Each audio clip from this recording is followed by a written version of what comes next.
Hi hello welcome to our channel. నేను మీ సిరి. ఈరోజు మనం చెప్పుకోబోయే కథ నువ్వే కావాలని పార్ట్ 66. కథలోకి వెళ్లే ముందు వీడియోని లైక్ చేసి హైప్ చేయడం మర్చిపోకండి. ఆమెని పైనుంచి కింద వరకు ఒకసారి చూసి అమాంతం హత్తుకున్నాడు నీరవ్. కళ్ళకున్న చేతులడ్డు తీసి నవ్వుకుంటూ అతని చుట్టూ చేతులు వేసింది మేఘన. Happy birthday my sweet heart అంటూ అతను చెవి దగ్గర చిన్నగా చెప్పింది మేఘన. Thank you very much my dear Kashmiri Apple. కానీ నా బర్త్డేకి ఇంకా టైం ఉంది కదా, డే టైంలో వస్తుంది ఇక్కడ టైం ప్రకారం అన్నాడు నీరవ్ మెల్లిగా ఆమెను వదిలి దూరం జరిగి. నైట్ సెలబ్రేషన్స్ బాగుంటాయి మిస్టర్, నీకు సర్ప్రైజ్ ఇవ్వాలి కదా, రేపు నైట్ వరకు ఉంటే నీ బర్త్డే ఆఫ్ అయిపోతుంది అని భుజాలు కదిలించింది మేఘన. ఈ సర్ప్రైజ్ నాకు చాలా నచ్చింది. మమ్మీ డాడీ కూడా ఇలాగే విష్ చెప్పేవాళ్ళు. నైట్ కాదు మార్నింగ్, ఆ తర్వాత వెళ్ళిపోయేవాళ్ళు. ఎప్పుడో నైట్ పార్టీకి వచ్చేవాళ్ళు. అతను చెప్తుంటే వింటుంటే ఎమోషనల్ అయిపోతున్నాడని అర్థమైపోయింది మేఘనకి. నీరవ్ అని అతని మాటల మధ్యలోనే కట్ చేస్తూ అతని మెడ చుట్టూ చేతులు వేసి, నా బర్త్డేకి కూడా సర్ప్రైజ్ ఇవ్వాలి, నా బర్త్డే నువ్వు గుర్తుపెట్టుకోవాలి అని మేఘన చెప్పింది. తప్పకుండా అన్నాడు ఆమె ముక్కు పట్టుకుని లాగుతూ. నొప్పి అని ముక్కు దిద్దుకుంటూ అతని చేతిని తోసేసింది మేఘన. ఈ శుభ సమయంలో నా బర్త్డేకి గిఫ్ట్గా ఓ ముద్దు ఇవ్వచ్చు కదా అని అన్నాడు నీరవ్ గారంగా మేఘన చెంప మీద రాస్తూ. అతని మాటలకు ఆమె పెదవుల మీద చిరునవ్వు వచ్చింది. అతని చెంప మీద చేయి వేసి దూరంగా వెళ్ళింది. ముద్దొస్తుంది అనుకుని సంతోషపడిపోయాడు నీరవ్. మెల్లిగా ఇంకాస్త ముందుకు వెళ్ళి అతని చెవి దగ్గర, ఒక్క ముద్దేంటి, మొత్తం నన్నే నీకు ఇచ్చేస్తున్నాను మై డియర్ హస్బెండ్ అని అంటున్న మేఘన మాటలకి నీరవ్ కళ్ళు పెద్దవైపోయాయి ఒక్కసారిగా. సంతోషంగా ఆమె వైపు చూశాడు. మేఘా సీరియస్లీ అని అడిగాడు ఇంకా ఆశ్చర్యపోతూ నమ్మలేనట్టుగా. సిగ్గుతో బుగ్గలు ఎర్రబడగా కళ్ళు దించేసింది మేఘన. నీకిష్టమే కదా అని అడిగాడు ఏదో మూల చిన్న సందేహం ఉండగా. ఇప్పటికే చాలా టైం తీసుకున్నాను నీరవ్, నా మనసు నిన్ను అంగీకరించింది, అది చాలదా, నువ్వే కావాలని కోరుకుంటోంది అని అతని కళ్ళల్లోకి చూస్తూ చెప్పింది మేఘన. గట్టిగా హత్తుకున్నాడు మేఘనని. నువ్వు నన్ను యాక్సెప్ట్ చేయడమే అన్నిటికంటే పెద్ద సంతోషం. నీ విషయంలో నేను చాలా పొరపాటు చేశాను. ఐఎమ్ రియల్లీ సారీ మేఘన. ఈ పొరపాటు కూడా నిన్ను నాకు ఇచ్చేసే అంత మంచిగా జరిగింది. లేకపోతే నిన్ను మిస్ అయ్యేవాడిని మేఘా. నేను పుట్టిన తర్వాత అసంతృప్తి ఎప్పుడూ కానీ నీతో ట్రావెల్ చేసిన సమయంలో నాకే తెలియని సంతోషం కలిగింది, అనుభవించేవాడిని. Thank you very much Megha అని అంటూ ఎమోషనల్గా చెప్పి ఆమెను దగ్గరికి తీసుకున్నాడు నీరవ్. నువ్వు ఇంత చెప్తున్నావు, నేను చెప్పలేకపోతున్నాను అంతే తేడా అంటూ కాళ్ళు పైకెత్తి అతని పెదవుల మీద ముద్దాడింది మేఘన. ఆమె స్వయంగా ఇస్తున్న ముద్దుని ఆస్వాదిస్తూ ఆమెను ఇంకా దగ్గరికి లాక్కున్నాడు నీరవ్. ఊపిరి భారంగా మారిన వేళ మెల్లిగా దూరం జరిగింది అతనికి. కళ్ళు ఎత్తి అతన్ని చూడలేకపోతోంది మేఘన. నవ్వుకుంటూ ఆమె తల పైకెత్తి, నేను నీ నీరవ్ని, ఎప్పటికీ ఈ కళ్ళు నన్నే చూడాలి, సిగ్గుతో అయినా దించకూడదు అని అన్నాడు నీరవ్. అతని మాటల్లో ఆంతర్యం అర్థమయ్యి, నువ్వంటే నాకేం భయం లేదులే, కానీ చాలా కంగారుగా ఉంది అని మెల్లిగా చెప్పింది. ఈ కంగారును దూరం చేయడానికి నేనున్నాను కదా మేఘా అని అంటూ ఆమెను 2 చేతుల్లోకి తీసుకున్నాడు నీరవ్. అతని కళ్ళల్లోకి చూస్తుండిపోయింది మేఘన. ఇద్దరు క్షణాల్లో బెడ్ మీదకి చేరిపోయారు.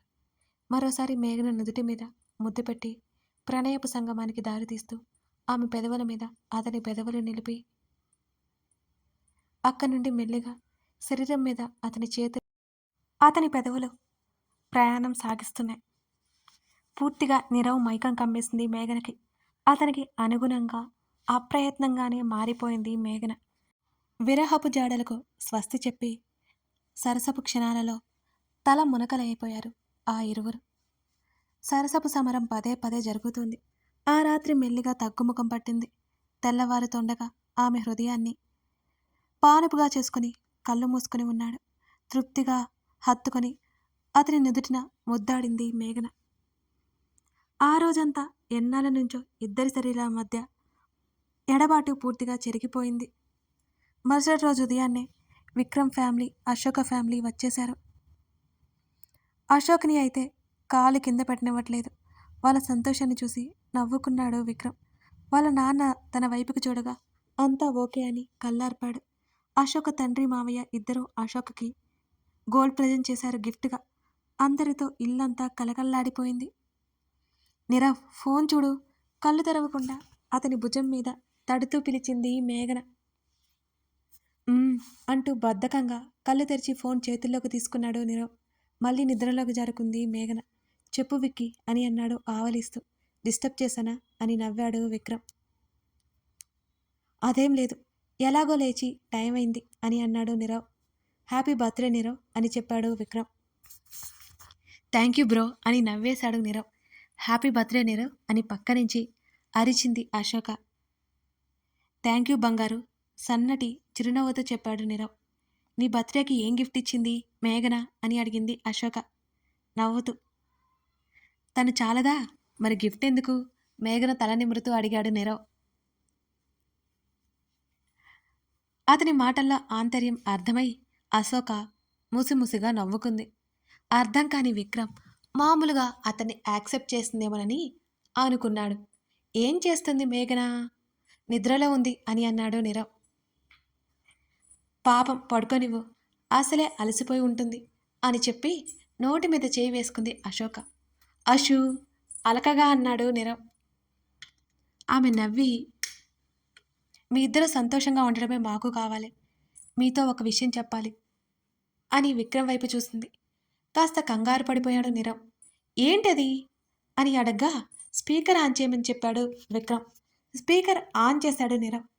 "త్వరలోనే మేము పేరెంట్స్ కాబోతున్నాం" అని చెప్పాడు విక్రమ్. ఆ మాటలు మేఘన చెవులను తాకి కళ్ళు తెరిచింది మేఘన. చాలా సంతోషపడిపోయాడు నీరవ్. ముఖ్యంగా అశోక సంతోషం అతనికి కావాలి. కంగ్రాట్స్ అంటూ నిద్రమత్తులోనే చెప్పింది మేఘన నీరవ్తో పాటు. థ్యాంక్ యూ అని నవ్వారు అశోక విక్రమ్లు. కేర్ తీసుకోమని బోల్డన్ని జాగ్రత్తలు మొదలుపెట్టాడు నీరవ్. "బాబు మహాశయ, ఆల్రెడీ అత్త అమ్మ ఉన్నారు. దీన్ని కాలు కూడా కింద పెట్టనివ్వడం లేదు. నువ్వు కూడా తయారయ్యావా" అని అన్నాడు నీరవ్. "విక్కీ, నువ్వేం చేస్తున్నావు? నువ్వు కూడా జాగ్రత్తగా చూడు" అని అన్నాడు నీరవ్. "మాకు తెలియదు మరి." "ఏమో, ఎవరికి తెలుసు? నువ్వు అసలు పట్టించుకుంటున్నావో లేదో" అని అన్నాడు నీరవ్. "నువ్వు నీ ఓవర్ యాక్షన్" అంటూ అతని చేతిలో ఫోన్ లాక్కుని, "అశోక్ని విక్రమ్ కంటే ఇంకెవరో బాగా చూసుకుంటారు" అని అంది మేఘన. ఆ మాట నిజమే అని అక్కడున్న నలుగురికి తెలుసు. "అవును మేఘ, బావ అలా అంటున్నాడు కానీ చదువుకుంటే అలసిపోతానని కనీసం నన్ను చదువుకోనివ్వట్లేదు మేఘ" అని బిక్కమొహం వేసింది అశోక. ఆ మాటకి ముగ్గురు నవ్వారు. మరికొన్ని జాగ్రత్తలు చెప్పి కాల్ కట్ చేశాడు నీరవ్. మరో 4 రోజులు గడిచాయి. అశోకకి థర్డ్ మంత్ వచ్చింది. ఖచ్చితంగా ఈ 1 మంత్ కాలేజీకి వెళ్ళాలి అనుకుంది అశోక. కారణం తనకి ఎగ్జామ్స్ ఉన్నాయి. అందువల్ల విక్రమ్ కాదని చెప్పలేకపోయాడు. డాక్టర్ సజెషన్ తీసుకుని ఆమెను అతనే కాలేజీకి డ్రాప్ చేసి పిక్ చేసుకునేవాడు.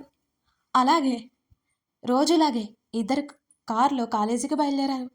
"అశు జాగ్రత్త నడిచేటప్పుడు" అని కారాపాడు విక్రమ్. "బావా, ఎన్నిసార్లు చెప్తావు నువ్వు" అని అంది నవ్వుతూ.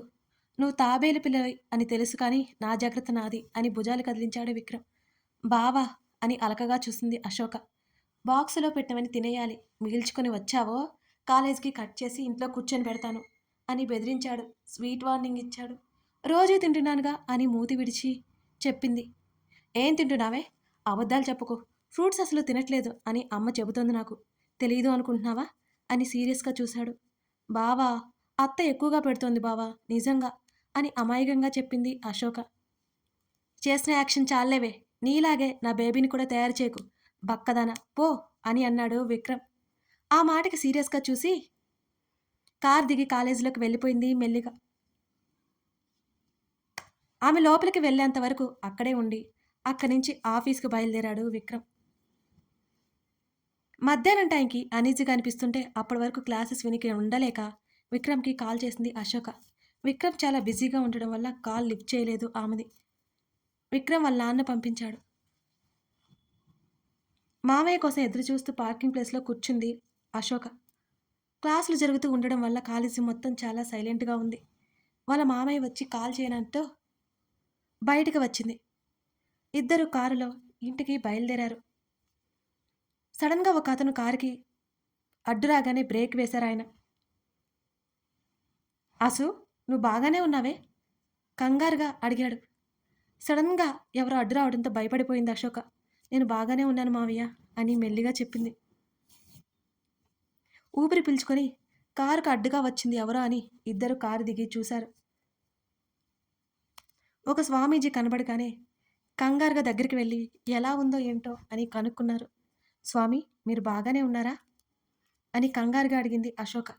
బాగానే ఉన్నట్టు తల ఊపి కొన్ని క్షణాలు అశోక వైపు చూసి వైదవ్యం, వైదవ్యం అంటూ అశోక వైపు చూస్తూ చెప్పాడు. అలాగే చెప్పి వెళ్ళిపోయాడు ఆయన. ఆ మాటలు సరిగ్గా అర్థం కాలేదు వాళ్ళకి. మెల్లిగా ఆలోచించిన తర్వాత ఆ పదమేంటో అర్థమవై ఇద్దరూ ఉలిక్కిపడ్డారు. "మావయ్య, ఏం చెప్తున్నారు?" అని కంగారుగా చూసింది అశోక. "ఆయన ఏదో మాట్లాడుతున్నారు రాషు, నువ్వు కంగారు పడకు. మన గురించి కాదులే, మతి స్థిమితం లేనట్టుంది" అని అశోకకి ధైర్యం చెప్తున్నా ఆయనకి లోపల కంగారుగానే ఉంది. "ఏం కాదు తల్లి" అని సర్ది చెప్పాడు. అశోకకి వైదవ్యం అంటే విక్రమ్‌కి ప్రమాదం. ఆయన మనసు మనసులా లేదు. కంగారు పడుతూనే అశోకకి ధైర్యం చెప్పి ఏం లేదని ఇంటికి తీసుకువచ్చారు. కానీ అశోక ఆ మాటలు మర్చిపోలేదు. కారులో అంతా కంగారుగానే కూర్చుంది. ఆయన ధైర్యం చెప్తూనే ఉన్నారు. ఇద్దరు ఇంటికి చేరుకున్నారు. వెంటనే నానమ్మ గదిలోకి వెళ్ళింది. "నానమ్మ" అంటూ ఆవిడ పక్కన కూర్చొని చేతిని గట్టిగా పట్టుకుంది. "ఆశమ్మ, ఈరోజు అప్పుడే వచ్చేసావేం?" అంది. "ఎక్కువసేపు కూర్చోలేకపోయాను నానమ్మ, అందుకే త్వరగా వచ్చేసాను. నేను ఒకటి అడుగుతాను చెప్పు" అని అంది. వాళ్ళ నానమ్మ ఒడిలో తల పెట్టుకుని పడుకుంది అశోక. "ఏంటమ్మా అది?" మనవరాలి తల నిమురుతూ అడిగింది ఆవిడ. "వైదవ్యం అంటే ఏంటి నానమ్మ?" అని అశోక అడగ్గా ఆవిడ ఉలిక్కిపడింది. "ఇప్పుడు నీకు దాని గురించి ఎందుకే?" కసిరింది ఆవిడ. "చెప్పు నానమ్మ, వైదవ్యం అంటే భర్త చనిపోవడం కదా?" అలా అంటున్నప్పుడు అశోక గొంతు వణికింది. "అవునే, ఇక ఆ విషయం గురించి వదిలే. ఒంట్లో బాలేదు అన్నావు కదా, అలా పడుకో. నెలల మీదకు వచ్చేసరికి అలాగే ఉంటుందిలే" అని చెప్పింది ఆవిడ. "నానమ్మ, మేం వస్తుంటే ఒక స్వామీజీ నా వైపు చూస్తూ వైదవ్యం, వైదవ్యం అన్నారు. నాకు చాలా భయం వేసింది. బావకేమైనా అవుతుందని చాలా భయమేస్తుంది నానమ్మ" అని ముఖానికి చేతులు అడ్డు పెట్టుకుని ఒక్కసారిగా వెక్కి వెక్కి ఏడవసాగింది అశోక. అశోక మాటలు వింటుంటే ఆవిడకి చాలా భయం వేసింది. "అశమ్మ, ఏం మాట్లాడుతున్నావు?" అని కంగారుగా అడిగింది ఆవిడ.